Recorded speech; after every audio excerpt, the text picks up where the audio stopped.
E R M S क्या होता है भाई? E naught by root two. I R M S क्या होता है भाई?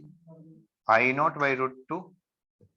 और कॉस फाई तो है ही, कॉस फाई तो रहेगा। तो हम ऐसे ही बोल सकते हैं, what is the power E naught I naught by two root two into by two cos phi. ठीक है ना?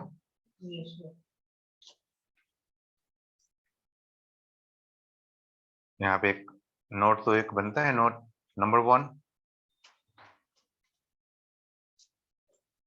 cos phi is equal to 0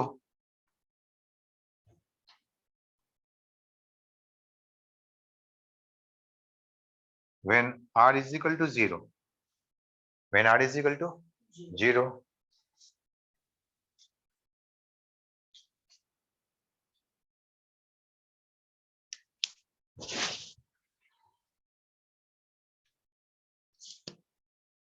r is equal to 0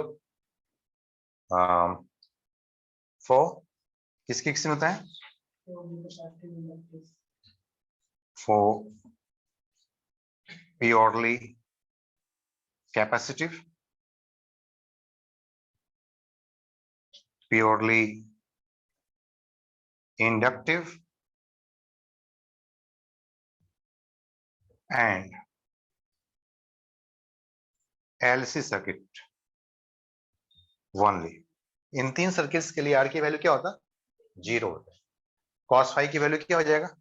0 हो जाएगा। And hence power consume is, hence no power consumption, no power consumption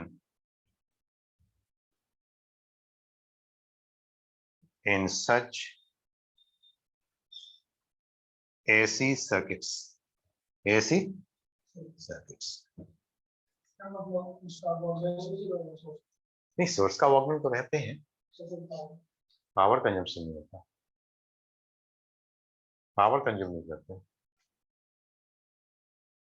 हाँ, source को उतने काम नहीं करने पड़ेंगे, सोर्स तो प्योरली कैपेसिटी में तो लगे रहते हैं ना। तो हाँ, वॉकमेंट 0 हो जाएंगे, नेट वॉकमेंट क्या हो जाएगा? 0 हो जाएगा हमेशा के लिए। मतलब एक बार स्टार्ट कर दिया उसने ना सर्किट में, तो फिर वो हमेशा अपना मेंटेन रखेंगे, वो अपना मेंटेन रखेंगे। उसके लिए हमें अब फर्दर और एनर्जी की रिक्वायरमेंट नहीं है, फर्दर एनर्जी की रिक्वायरमेंट नहीं। Case number 2, cos phi is not equal to 0। कौन सी केस में होता है? जिसमें रेसिस्टेंस हो।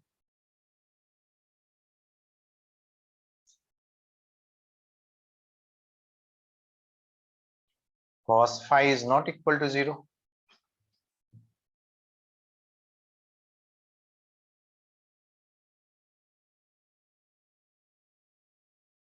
when r is not equal to 0 for all type of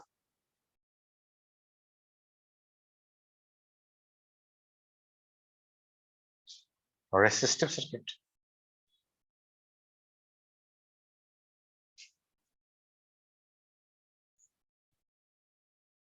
और उसमें पावर कंजम्पशन इतना होने वाला है ना।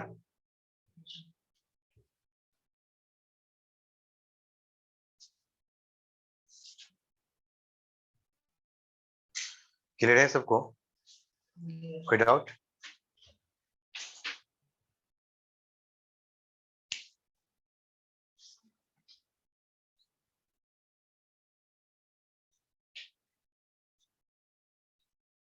Question number 1, find the time required for 50 Hz alternating current to change its value from 0 to RMS value।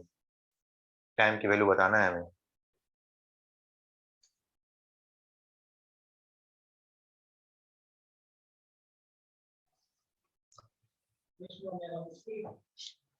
हाँ, हमें 50 हर्ट्ज है पर सेकेंड है, हमें यूनिट्स समझ में आता है। हर्ट्ज क्या होता है? पर सेकेंड। जैसे मैंने आपको कहा था कि इंडिया में कितने हर्ट्ज की फ्रीक्वेंसी होता है? 50 हर्ट्ज का। सही क्वेश्चन है, बिल्कुल इंडिया के लिए क्वेश्चन है। 50 हर्ट्ज की क्वेश्चन है ये। 50 हर्ट्ज का मतलब इसका फ्रीक्वेंसी 50 हर्ट्ज का है। ये क्या गिवन है क्वेश्चन में? given and find the time required for 50 hertz AC current. Okay, तो given that the frequency f is equal to 50 hertz. hertz का मतलब क्या होता है भाई? पर सेकेंड, मतलब 50 रोटेशन पर सेकेंड, 50 रोटेशन पर सेकेंड। 50 hertz का मतलब होता है जो 50 रोटेशन या 50 साइकिल पर सेकेंड, 50 टाइम्स रोटेट कर रहा है 1 सेकेंड में। अगर मैं चाहूंगा कि नहीं ओमेगा की वैल्यू निकालो, what is the omega? Omega is 2 pi upon time period T, या आप बोल सकते हो 2 pi into frequency F, 2 pi into frequency F, 1 by T is equal to frequency. तो एक्चुअली अगर आपको ओमेगा जानना हो तो आपको लिखना पड़ेगा 2 पाई इनटू 50, 2 पाई इनटू 50, और इसका यूनिट पर सेकेंड से चेंज होकर के क्या आ जाता है भाई? Rotation, radian per second. क्या आ जाता है ये? Radian per second. ओमेगा की यूनिट क्या होता है? Radian per second. 2 pi into 50 radian per second. Okay, हमें कौन सा टाइम निकालना है? To change its value from 0 to RMS value. हमें पता है आई की आरएमएस वैल्यू क्या होता है? I naught by root 2। ये भी हम जानते हैं, हम ये भी जानते हैं, हमारे पास एक इंफॉर्मेशन ये भी है। दूसरा we know that I RMS is equal to I naught by root 2। और हम ये भी जानते हैं कि current I is equal to क्या होता है? ये होता है I naught sine omega t n plus, कुछ रखना पड़ेगा, कुछ ना कुछ तो होता है ये प्लस। हर में अलग अलग प्योरली, ये तो बताया नहीं कि कौन सा सर्किट हो भैया। इसने बोला कि कौन सा एक एसी करंट है किसी में ना, क्या प्योरली कैपेसिटिव है, क्या प्योरली इंडक्टिव है, क्या सीआर सर्किट है, एलसीआर सर्किट है, क्या है बताया नहीं, क्योंकि सबके तो फाई की वैल्यू अलग अलग आती है, सब में फाई की वैल्यू अलग अलग आती है। कुछ ना कुछ तो फाई आता होगा इसमें, omega T plus phi, omega T plus phi, है ना। अब हम यहाँ पे सोच लेंगे कि एट इफ, ये भी हम जानते हैं, तो if at T is equal to zero, at T is equal to zero, current की वैल्यू हम क्या ले लेते हैं? जीरो ले लेते हैं। If at T is equal to zero, current I is equal to zero, तो फाई की वैल्यू क्या हो जाएगा? जीरो हो जाएगा। अगर टाइम की वैल्यू मैं जीरो रख दूं तो इसको जीरो रखूंगा तभी साइन की वैल्यू जीरो होगा और इसकी वैल्यू को जीरो कर देगा। क्लियर है? तो इसलिए हमारे जो इक्वेशन है, बोले कि चलो भाई फाई की वैल्यू मैंने जीरो मान लिया, क्या है हमारा? फाई की वैल्यू जीरो हो गया, टाइम की वैल्यू जीरो पे, और नया आई की वैल्यू आ गया हमारे पास आई नॉट साइन ओमेगा टी, यही है ना। अब बोल रहे हैं कि नहीं भी आई की वैल्यू क्या होना चाहिए एज पर द क्वेश्चन? आई की वैल्यू ये है आई नॉट बाई रूट 2, ये हो गया साइन ओमेगा टी। अब निकल गया आई नॉट, कैंसिल हो गया यहाँ से भी वहां से भी, यहाँ भी आई नॉट है, यहाँ भी आई नॉट है। तो रूट 2 किस में आता है? 1/√2 क्या होता है? 1/√2 is equal to sine omega t. Okay, तो means what is the omega t? Pi by 4।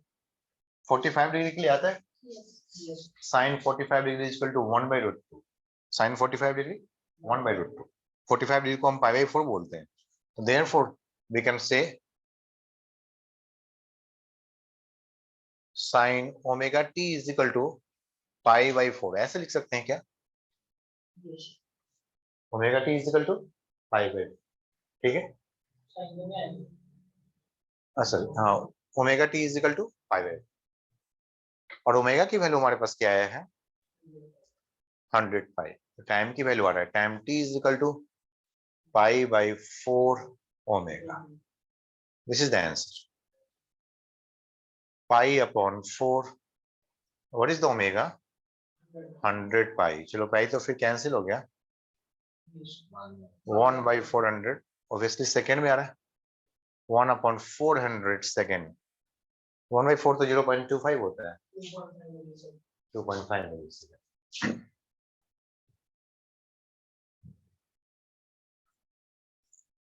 Not clear. ऐसे कोई भी क्वेश्चन पूछ सकता है।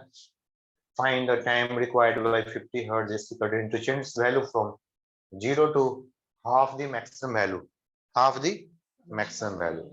तो हाफ द मैक्सिमम वैल्यू क्या हो जाएगा भाई? आई नॉट बाई टू 1/2 हो जाएगा। 1/2 आता है किसी चीज में 30 डिग्री, तो 30 में omega T is equal to π/6। नहीं ऐसे क्वेश्चन है।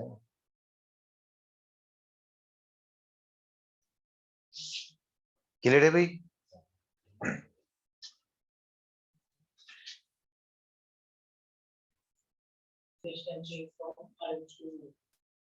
ओके मतलब the house hold supply electricity is 220 volt, मतलब आरएमएस वोल्ट दिया हुआ है, and 50 hertz. Find the peak voltage. Peak voltage मतलब क्या सा वी नॉट निकालना है, वो तो ऑलरेडी हमने फाइंड कर चुके हैं 311 वोल्ट, तो हमने ऑलरेडी कैलकुलेट करके बताया था 220 √2 टाइम्स मल्टीप्लाई कर देना है उसमें। Okay 311 volt and the least possible time in which the voltage can change from RMS value to zero। RMS value to zero, RMS से जीरो पे आना है। least possible time, इसमें आपको सोचना है और ग्राफिकली सोचेंगे तभी least possible time आएगा।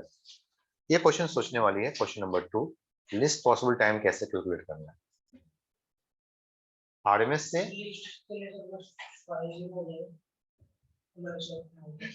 RMS जीरो से RMS पे नहीं आ रहा है ना, RMS से जीरो। least possible time कहाँ से? RMS to zero.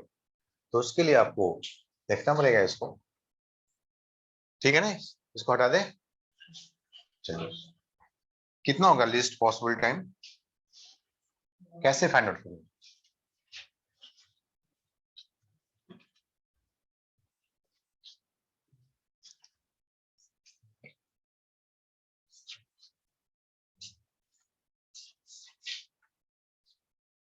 हमें तो पता है वेरिएशन तो ऐसा ही होने वाला है, साइन के अकॉर्डिंगली वेरिएशन होने वाला है, और ये मैक्सिमम है। ये जो भी है वोल्टेज का हो या आरएमएस का हो, ये क्या है, ये मैक्सिमम है, और बाय√2 इधर कहीं पे आने वाला है ना। तो ये मैक्सिमम किसका करंट निकाला है, करंट का या वोल्टेज का? तो मैं यहाँ पे मैं इसको वी नॉट बोल देता हूँ, और वी नॉट से नीचे ही वी आरएमएस होने वाला है ना, तो मैं वी आरएमएस के पास, रुको, ये तो हमेशा पॉजिटिव में आने वाला, निगेटिव में नहीं आते, आरएमएस तो हमेशा पॉजिटिव में आने वाला है, तो इसकी जगह पे भी हमारा यही रहेगा, डॉटेड लाइन ही रहेगा, है ना। ये तो नीचे से ऊपर चला जाएगा, तो एक्चुअल में ऐसा चेंज कर रहा है, ठीक है ना। तो मैं यहाँ पे एक डॉटेड लाइन ऐसे ड्रॉ कर दिया, यही आरएमएस वैल्यू। तो लीस्ट पॉसिबल टाइम कहाँ से कहाँ तक जाना है आप? वी आरएमएस से जीरो, तो इसमें जीरो कहाँ पे है, यहाँ पर है, और वी आरएमएस यहाँ पे है, तो बैक तो आना नहीं है, जब भी जाएगा तो आगे जाएगा। तो अगर मैं इसको, अगर यहाँ पे टाइम टी की वैल्यू जीरो यहाँ पे लूंगा, तो फिर नया फिर जीरो कब आने वाला है, जीरो तो यहाँ पे आने वाला है, तो भाई ये तब तो मुझे यहाँ से यहाँ तक का टाइम निकालना पड़ेगा तब तो लेकिन जबकि फिर थोड़ी सी मैं वेट कर लेता, तो थोड़ी एक बार मुझे फिर से वी आरएमएस मिल जाता, मुझे जो यहाँ पे मिलता है यहाँ पे मिल जाता, इस जगह पे मिल जाता, एक जगह पे बी पे मिल जाता मुझे, और यहाँ से जाना ज्यादा कम समय लेगा नहीं। तो ये चीज समझना है भी, अगर आपने यहाँ से ले लोगे तो ये टाइम ज्यादा लगेगा, और यहाँ से लोगे तो ये टाइम कम लगने वाला है, जीरो तो यहाँ पे आ गया आपके पास नहीं। तो हमें कुछ ऐसे करने पड़ेंगे कि जो हमारा टाइम की जो वैल्यू जीरो है ना स्टार्ट, वो बी पे हो जाए, ए पे नहीं हो। अगर मैं टाइम की वैल्यू जीरो स्टार्ट मैं बी से करूंगा, तो जो नया टाइम पे, जो नेक्स्ट टाइम टी पे जीरो होने वाला है, वो इसी टाइम को आपको दिखाने वाला है, इसी टाइम को दिखाएगा। टीवी ज्यादा अच्छा है, टीए से बेहतर क्या है, टीवी। इसने एक्चुअली टीवी के बारे में पूछा है कि टीवी क्या है, टीवी इज ट्यूबरक्लोसिस नहीं, नहीं नहीं, टीवी का मतलब होता है बी से जीरो जाने पे कितना टाइम लगने वाला है, राइट। तो टीवी की वैल्यू क्लियर है। अब भाई यहाँ पे मुझे, अब कैसे आपको पता चलेगा भाई, आपको इस बी पॉइंट पे जीरो लाना है, बी पॉइंट पे जीरो लाना, तो जीरो डिसाइड आपको करना पड़ेगा। एक अच्छी प्रॉब्लम है, जीरो कैसे डिसाइड करेंगे, तो भाई यहाँ पे आने पे फेज क्या होता है, अगर यहाँ पे जीरो है तो फिर फेज ये π/2 हो जाता है क्या, ये π/2 है, और ये पाई हो जाता है, फिर ये 2π सेम आ गया, तो फिर इसका मतलब कि π/2 और पाई के बीच में जो फेज होगा ना, वहां पे जिसमें आरएमएस वैल्यू आ जाए, वो वाली हमें फाई लेना है। हमें 0 और π/2 के बीच वाला फाई नहीं लेना है। कौन सा फाई लेना है? π/2 और 0 के बीच वाला फाई लेना है। मतलब ये है कि आपके पास इक्वेशन क्या आएगा, v इज इक्वल टू क्या बनेगा, v naught sine omega t plus phi, ये आएगा ना। और phi decides the initial status, ये टाइम t इक्वल टू 0 को डिसाइड करता है। तो टाइम t इक्वल टू 0 4 किसके लिए, तो 4 v is equal to v naught by root, v is equal to v naught by root 2, ये है ना। पहले हमारे पास क्या है, v नॉट बाई रूट 2 है इनिशियल। पहले पिछले क्वेश्चन और इस क्वेश्चन में क्या, वहां 0 से बोल दिया था तो हमने 0 से निकाल दिया डायरेक्टली। अब इसमें बोले नहीं वी आर एम एस निकालो, लेकिन वी आर एम एस आप निकालने गए तो आपके पास दो टाइम आएंगे। हम एक ही बार में कैलकुलेट कर सकते हैं, दो आंसर आएगा वहां पे, एक ले लूंगा दूसरा छोड़ दूंगा, जो छोटा वाला होगा ले लूंगा दूसरा वाला छोड़ दूंगा, या पहले ही से डिसाइड कर लूंगा कि मैं इसी को करूंगा। दो तरीके से हम इसको कर सकते हैं, दो तरीके से भी कर सकते हैं। नहीं जाना है क्या है,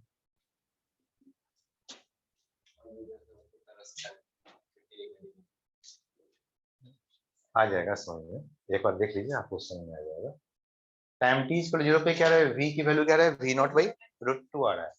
तो आपने यहाँ पे क्या रख देना है, v नॉट बाई रूट 2 रख देना है, यहाँ पे v नॉट रखना है, यहाँ पे साइन ओमेगा t रखना है, और प्लस यहाँ पे फाई रखना है, और t की वैल्यू 0 पुट करना है, टाइम t इक्वल 0 करना है। टाइम की वैल्यू 0 कर दो, तो 0 करने पे आ जाएगा 1 by root 2 is equal to v naught, cancel हो गया तो हो गया साइन फाई। अब आप बोलो साइन फाई की वैल्यू, यानी कि फाई की वैल्यू क्या आएगा, अभी तो किया था π/4। ठीक है, तो अभी हमने डिसाइड किया था कि भाई हमें कौन सा वैल्यू सिलेक्ट करना है, π/2 और पाई के बीच वाला सिलेक्ट करना है, यहाँ पे सिलेक्ट करना है। हमें 0 और π/2 के बीच का सिलेक्ट नहीं करना है, नहीं करना है ना, तो π/4 हम सिलेक्ट नहीं करेंगे, तो 3/4 मतलब कि देखो इसका मतलब फाई की जो वैल्यू है π/4 पे भी आएगा और 3π/4 पे भी आएगा। 3π/4 क्या पाई से कम है क्या, हाँ बिल्कुल कम है, 0.75 है ना। कोई वैल्यू साइन में क्या होता है, रिपीट होके तो आता है ना, नहीं होता, नहीं आ रहा समझ में, कुछ नहीं आ रहा, ये π/3π/4 आपको भी नहीं आ रहा है, आ रहा है, समझाएगी, रुक जाओ पहले हम तो समझा दें फिर समझा देगी। ये π/4, इसमें से कौन सिलेक्ट करना है, π/4 सिलेक्ट करना है या 3/4 सिलेक्ट करना है, ये कैसे मालूम चल गया कि हमें 3/4 सिलेक्ट करना है, क्योंकि इसने क्वेश्चन बोला कि हमें मिनिमम निकालना है, हमें ये क्वेश्चन नहीं है भाई, ये क्वेश्चन नहीं है। क्वेश्चन नंबर कौन सा है, 2, क्वेश्चन नंबर, हमें कौन सा टाइम निकालना है भाई, मिनिमम टाइम निकालना है। मिनिमम टाइम मतलब यहाँ से यहाँ तक के बीच वाला चाहिए हमें, तो ठीक है हमारा ये वाली वैल्यू सिलेक्ट हो गया, सिलेक्ट करो, टिंग टोंग सिलेक्ट हो गया, 3/4 हो गया सिलेक्ट। तो हमारा हो गया v की वैल्यू आ गया, v इज इक्वल टू क्या आ गया, v naught sine omega t plus 3π/4, बस हो गया। अब कुछ नहीं करना, अब कुछ नहीं करना, इतना ही करना, ठीक है। अब हम आंसर डायरेक्टली अब आंसर ले आएंगे। अब हमारा कौन सा टाइम निकलना है, जब v की वैल्यू क्या हो जाए, 0 हो जाए, तो ये हमारा मेन इक्वेशन बन गया। Now the equation becomes this way, ये टाइम t इक्वल टू 0 यहां से स्टार्ट होने का यही इक्वेशन, और यहां से स्टार्ट होने का π/4 रख ले तो यहां से स्टार्ट होता है, टाइम की वैल्यू यहां पे स्टार्ट, क्लियर है, ओके। अब सॉल्व हो गया, अब नेक्स्ट स्टेप पे आपका सॉल्यूशन आ गया। अब नाउ सॉल्व इट, किसके लिए सॉल्व करना है, 4v इज इक्वल टू 0, तो भाई 0 हो गया तो v नॉट हो गया, तो साइन ओमेगा t प्लस 3π/4 हो गया आपका टाइम, ओके। तो 0 आ गया फाइनली, तो omega omega t plus 3π/4 should equal to what, 0, नहीं 0 आएगा, कब कब होता है, कब कब होता है, 0 पे भी 0 होता है, 5 पे भी 0 होता है, तो 0 पे 0 तो हमने छोड़ चुके हैं, स्टेशन तो हमने छोड़ चुके हैं, कौन सा स्टेशन आने वाला है नेक्स्ट, 0 वाला स्टेशन तो यहाँ पे है, 5/4 वाला स्टेशन यहाँ पे है, 5/2 वाले यहाँ पे है, 3/4 से हम स्टेशन पकड़े ही, यहाँ से हमने ट्रेन लिया, हमें जाना कहाँ पे है, पाई पे जाना है, जीरो पे तो नहीं जाएंगे ना। ओके, तो बोली भाई यहाँ पे भी आपके पास दो ऑप्शन था ये, फिर आपको सिलेक्शन, भाई इसको इसको इसका सिलेक्ट करोगे कि इसका सिलेक्ट करोगे भाई, पाई को। नेक्स्ट नेक्स्ट स्टेशन जाएंगे ना, नहीं होगा भाई, तुमको यहाँ से इधर आगे जाना है तो पिछला स्टेशन जाओगे या आगे वाला स्टेशन जाओगे, लेकिन ये स्टेशन ही समझ नहीं आ रहा है कि कौन सा स्टेशन क्या है। आ रहा है क्या,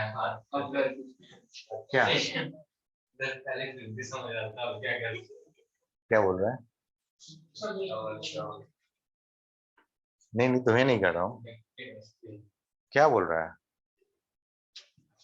क्या कर रहा है ये भाई,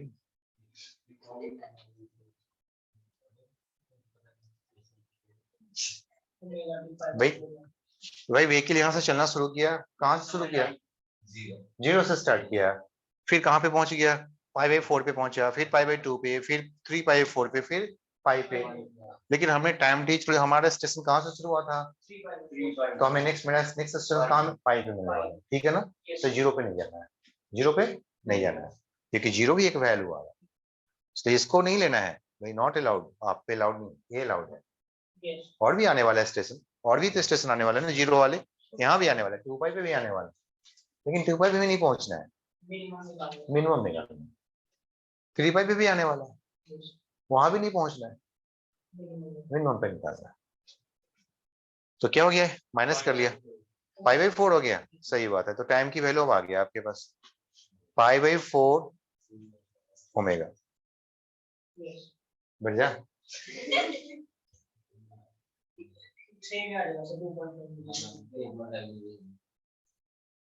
आ रहे हैं आंसर, भाई ओमेगा की वैल्यू तो पहले वाले ही हैं, तो आंसर सेम आ गया है ना, भाई नोट कीजिए, चांद पे जाना है क्या तुमको, अच्छा ओमेगा आ गया, यहाँ पे ओमेगा की वैल्यू कितना आ गया, ओमेगा 100 पाई, सही,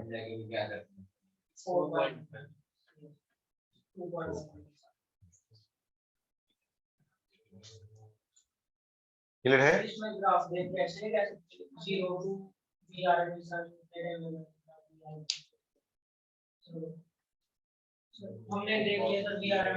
हाँ वहां से एक बार समझ में आ गया सारा कुछ, ओके मिनिमम, अब हम यहाँ से बोल सकते हैं कि कोई भी टाइम निकाल दो, तो जीरो से वीआरएमएस, तो मैं यहाँ पे जब इसको सॉल्व करने के लिए जाओगे ना सिंगल के लिए, तो जीरो से वीआरएमएस के लिए, तो फिर जीरो से वीआरएमएस में इधर से इधर आने में उतना ही टाइम लगने वाला है, ऑब्वियस सिमेट्रिकल सिचुएशन है, हम जीरो से वीआरएमएस के लिए भी निकाल करके कैलकुलेट कर सकते हैं, लेकिन हमें ये ग्राफ में समझना पड़ेगा कि इसी के सोचना पड़ेगा, आपके माइंड में सारा कुछ चलना चाहिए, हाँ भाई कौन मिनिमम है कौन मैक्सिमम है, ऐसे